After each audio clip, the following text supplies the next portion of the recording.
what's your thought on the K2 meters? You know, the ones that start off with a green light, go to a lighter green, a yellow, an orange, and then a red. Anybody there, suddenly it goes up to red, there must be. You know, what's your thoughts on that, Martin? I've always struggled with anything that says it's a ghost detector or anything like that.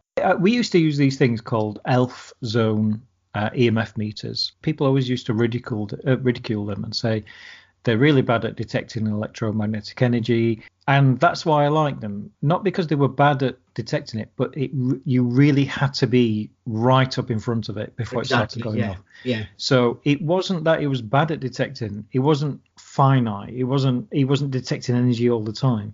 You really had to go right up to a light switch before it started going to green, or it started flickering into amber and then amber and then red. Sorry, it was green, amber, and then red. These ELF zones I really liked. And the time which I mentioned earlier where we saw this manifestation and there was static electricity, all the ELF zone that was next to where the ghost appeared all turned red. Yeah. So there was definitely an interaction. So I like those. I think the problem is with K2s, and my worry is with those, is they're just too influenced by the environment. Yeah. Where anything like a mobile phone or anything like that, it picks it up. It's too sensitive. We always used to use tri-field meters. Now, tri-field meters used to test for magnetic, microwave, and EMF. And it actually is what influenced the Ghostbusters equipment, the tri-field meter. And the good thing is about that is, again, you had a meter, so you could actually determine where this energy was coming from. With a K2, you can't. Yeah. You've got no idea where it is. It just flickers or whatever. So in the end, certainly at the end where we was telling our staff that they should use an RF meter whenever they use a K2, because an RF meter will tell you if there's a mobile within the perimeter of where the K2 meter is. Then at least you can say, right, this is caused by mobile. This isn't. This is radio. This is mobile or whatever. Yeah. So with any piece of equipment, I think you just have to know the equipment, and you have to get to know it. And even if it's a thermometer, you have to know how sensitive it is and whether a fluctuation, if it's within 5 feet of you, is it going to pick up on your mobile even if it's switched off on silent? Yeah, which it will. So it is, but you do have to know your kit. I don't know about you, but I'm not a big fan of K2s, and I certainly don't believe in calling out K2 meters. No, that it could be, like I say, it can be down to anything. You know, one of the places we used to go to regular. I can't even remember the name of it now. I'm sorry. The Civil War place in Worcester. I can't remember. Oh, Commandery. Yeah. Used to go in there. It's a really nice staircase there, but underneath the staircase was a telephone exchange that is always active. So you put your K2 by it, and they went red straight away. And everybody thought it was a haunted staircase until you told them. And then it's, because I think part of it, people on such a organised event, they want to see things happen. I pay me money, I want to see something. So this is where the paranormal investigator, the medium, they have to be knowing, the medium might say, well, I don't get anything there, and be honest enough to say, I don't sense anything. And the paranormal investigator think, hang on a minute, what is it? What is happening around there? And then go and ask the staff, is there someone underneath the staircase? Oh yeah, it's the hub, the mainframe computer, whatever. Because at the end of the day, if you can rule it out, you can say to people, well, look, we have checked, we now know it's not a paranormal. And more often than not, people think, oh, thank you, we've ruled something out. Absolutely. The events that I ever did at the Commandery, it was the same. I actually did the first ever investigation there when we was running mysterymag.com.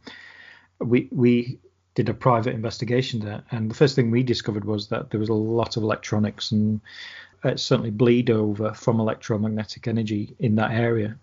So going forward, whenever I investigated there, I tried to keep away from the staircase, but it was such a draw for attendees. They always wanted to sit on the staircase. I think it's because of some of the stories were related to that particular area that I think it was Duke of Buckingham or one of them died in that area. But I think it is the common sense. And it's interesting, you reminded me about the spirit box, and people talk about the use of spirit box, Ovilus, and this has become very prevalent in the last 10 years. And when we was running a ghost hunting company, it was one of the most requested things from customers, that they wanted to use a spirit box. Straight away, it didn't sit right with me. I can understand white noise, and I can understand experiments with white noise where you're listening to this constant white noise and then something might come through. I understand that, and I've seen great explanations of how white noise happens, how that works. But with Spirit Box and the randoms flicking through various radio waves, receiving bits of taxi communications or radio or amateur radio enthusiasts, getting all that sort of through, it's just crazy, really. It's just random. And what summed it up, and I think it was a paranormal group called Otherworld Northeast, I'm sure it was them, they decided to test the Spirit Box at the Newcastle Keep. So they got the Spirit Box, and the researcher sat there, and he asked a total of, I think it was 100 questions, and he recorded every response. He went all the way through it, and at the end, they said to him, "How do you think it went? How do you think it went? Do you think it was successful?" "Oh yeah. When I did this, it replied back, and it did this." And he said, "I was really impressed, really, really impressed." So they then went back and went through all the recording and worked out how many questions was asked, which was 100, and how many of those were actually replied. And out of 100, there was only 95. 95, there was no answer. There was only 5 that there was replies that seemed to tie in with the question. And what happens, and this happens a lot with people, is they only remember the good things. Yes. He didn't remember all the other 95 questions where all he got was, you know. It is. No, it is though. And that is the nature as well of investigation. Is people will often say, it's interesting. We've done events and we've thought, oh, it's been dead here tonight, and yet everybody said, oh no, it was great. We had this, that, and the other, and you're thinking, well, actually, you know, they're remembering all the good stuff. They're not remembering the 6 hours where in between where nothing happened. Well, yeah. And that's exactly the same here. And the same is with Spirit Box. The Spirit Box has got a reputation of edited down YouTube videos where you will get a researcher saying, I visited these haunted woods. I said, are you here, Mary, the Witch of the East, or whatever? And he went, yes, I am. But how many hours was he there actually calling out, asking that? Yeah, it's the same with that torch, isn't it? You know, it used to be a fad, I think, at one point. Breaking the torch down, putting it close, and then if you're there, can you make the torch go on? And then they might ask 100 times, and it happens twice. But they must be there because it's happened once. You know what I mean? I mean that's why I used to. For my vigils, it was very much. I hated doing the glass moving. I hated doing. I never did Spirit Box. I think I did Spirit Box once, only because it was a private group and they requested it. For me, it was about measuring the environment as we experience activity. So I wanted to know what the temperature was. I wanted to know if there was any ultrasound recordings, and we got some good ultrasound activity at Tamworth Castle. We've had some amazing temperature fluctuations and changes that we've had good EMF, as I mentioned before. All of this sort of stuff. And I never ever bought into infrared either. Infrared was just crazy because infrared, you're viewing a room with infrared. It's only showing you the physical. I want to measure the non-physical. I want to know the non-physical changes, because what's the point in seeing if a window's cold? I know it's cold because I've just shone my £20 laser thermometer on it rather than a £3,000 infrared camera. So from that perspective, it was always about measuring and looking for the environmental changes and fluctuations. I'm not looking for a ghost. I'm looking for an environmental fluctuation, something unusual. And that, to me, suggests that then there is spirit activity or there is a ghost activity. And I mean, sorry, Martin. Perhaps the use of a thermal camera. You know, the not the ones that. That's what I meant. Sorry, I meant a thermal camera. I that's why I never used a thermal camera because because a thermal camera, you cannot pick up a non-physical object with a thermal camera. No, granted. So what is the point in using that? So that's why, and in fact, I think you saw, you know, the level of ghost hunting equipment I had. Rather than spending in cameras and things like that, majority of the time I would have a laptop with webcams, And I would also use something called Pico, which was a piece of equipment. You could still purchase it.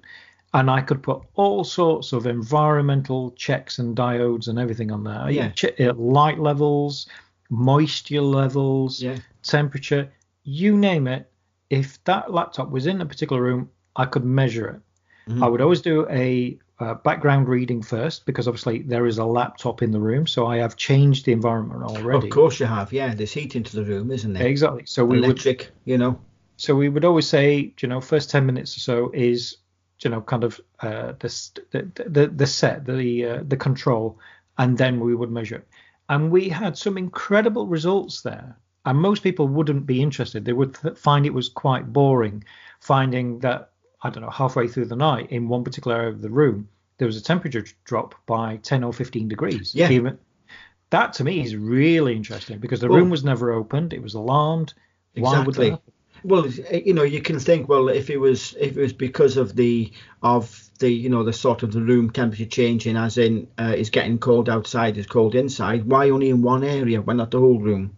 Exactly. And that was as interesting to me as having EVP or any physical forms of. And I'm still not convinced you can actually video a spirit or ghost.